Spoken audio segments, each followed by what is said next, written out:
En ces jours-là, Paul dit au peuple : « Je suis juif, né à Tars en Cilicie, mais élevé ici dans cette ville, où, à l'école de Gamaliel, j'ai reçu une éducation strictement conforme à la loi de nos pères.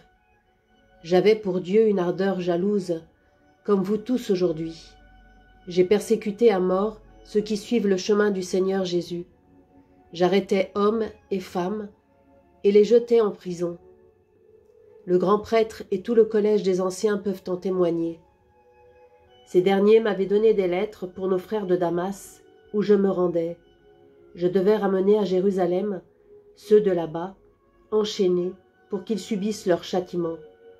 Donc, comme j'étais en route et que j'approchais de Damas, soudain, vers midi, une grande lumière venant du ciel m'enveloppa de sa clarté. Je tombai sur le sol, et j'entendis une voix me dire : « Saul, Saul, pourquoi me persécuter ?»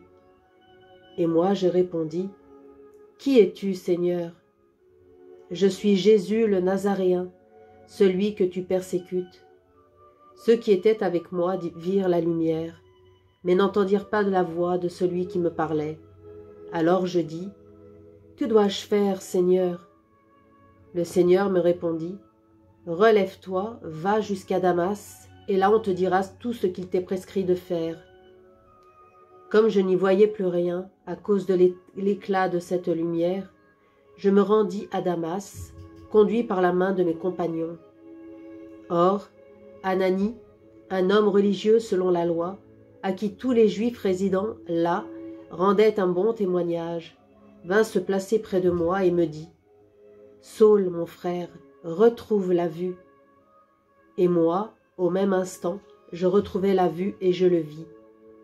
Il me dit encore : « Le Dieu de nos pères t'a destiné à connaître sa volonté, à voir celui qui est le juste, et à entendre la voix qui sort de sa bouche.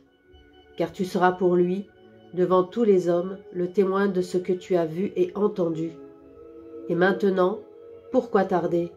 Lève-toi et reçois le baptême, sois lavé de tes péchés en invoquant son nom. »